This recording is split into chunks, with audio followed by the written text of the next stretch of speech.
Ini bukan cerita fiksi detektif, melainkan realitas brutal yang terjadi di jantung Kota Padang. Pada 9 Juni tahun 2024, di bawah naungan jembatan Kuranji, ditemukan seorang anak laki-laki berusia 13 tahun, Apip Maulana Takbir. Polisi buru-buru menyimpulkan bahwasannya ia tewas karena melompat saat dikejar petugas. Namun, tubuh Apip menceritakan kisah yang jauh lebih mengerikan. Hasil otopsi menunjukkan 5 tulang rusuknya patah bukan retak. Luka-luka ini mengindikasikan pukulan fatal bukan sekedar terjatuh. Pertanyaannya, siapa yang memukul seorang anak hingga 5 tulang rusuknya patah? Dan mengapa pihak berwenang mencoba mengubur kebenaran ini di bawah narasi kecelakaan? Inilah kisah tentang hak asasi yang mendasar, hak untuk hidup yang diduga dirampas oleh tangan negara.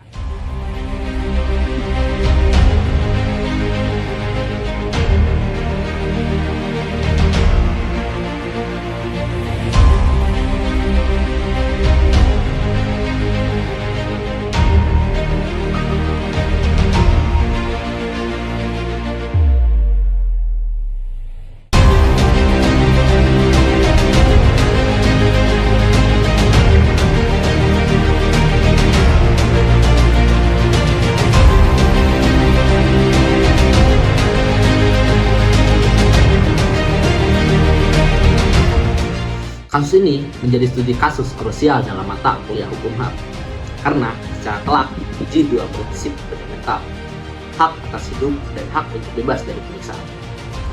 Konstitusi dan Undang-Undang Nomor 39 Tahun 1999 menjamin hak-hak ini sebagai hak yang tidak dapat dikurangi. Ketika aparat penegak hukum yang seharusnya menjamin keamanan justru diduga menjadi pelaku kekerasan yang berujung pada kematian. Negara telah gagal total dalam menjalankan kewajiban menghormati HAM warganya. Bukti luka di tubuh Apip bukan hanya dari kekerasan, tetapi bukti nyata dari pelanggaran HAM berat yang dilakukan secara sengaja.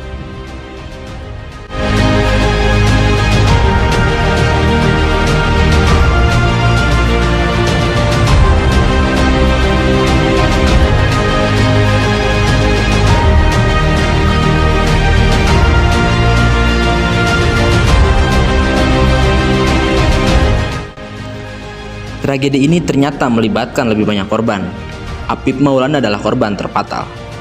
Namun, setidaknya 18 remaja lain yang ditangkap pada malam itu juga dilaporkan mengalami adanya penyiksaan, pemukulan, dan intimidasi. Hal ini menunjukkan adanya pola penggunaan kekuatan yang berlebihan dan tidak proporsional oleh aparat. Bagi seorang anak di bawah umur, kekerasan fisik dan psikologis ini merupakan pelanggaran terhadap perlindungan khusus yang dijamin oleh Konvensi Hak Anak. Di mata hukum, penggunaan kekerasan oleh aparat hanya dibolehkan sebagai upaya terakhir dan harus mutlak diperlukan. Dalam kasus ini, kekerasan justru menjadi metode utama.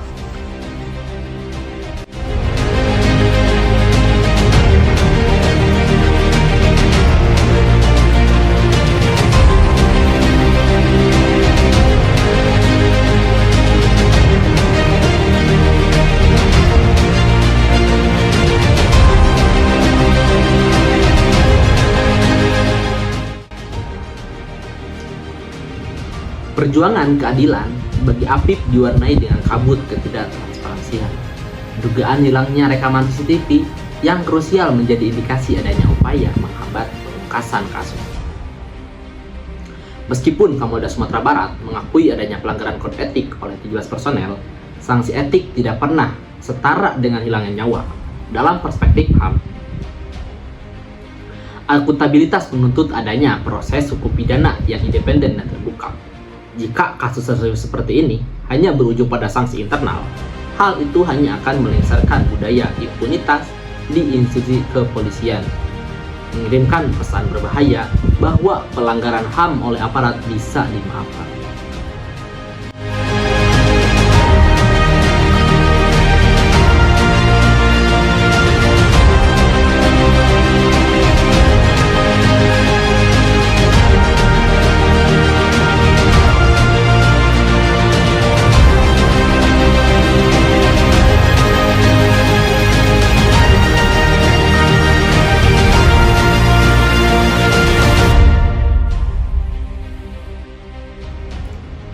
Kasus ini menjadi komitmen negara pada kewajiban melindungi dan kewajiban memenuhi. Tuntutan keadilan bukan hanya soal penghukuman, tetapi juga tentang reformasi struktural. Para ahli hukum HAM menekankan bahwa hukuman harus timpal dengan dampak kejahatan, yaitu hilangnya nyawa, untuk membalikkan kepercayaan publik dan memastikan efek jerah. Keadilan harus berarti penetapan status pidana bagi pelaku dan memastikan bahwa sistem tidak lagi memungkinkan aparatnya menjadi ancaman bagi warga yang seharusnya mereka layani.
Apip Maulana, 13 tahun, adalah pengingat pahit bahwa di tengah hiruk-pikuk penegakan hukum, prinsip-prinsip HAM seringkali tenggelam.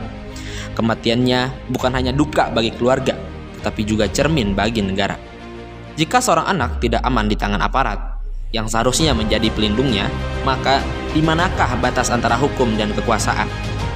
Perjuangan keadilan harus terus berlanjut. Keadilan untuk Apip Maulana adalah penegasan bahwa nyawa warga negara Indonesia sekecil apapun tidak bisa diutukar dengan impunitas.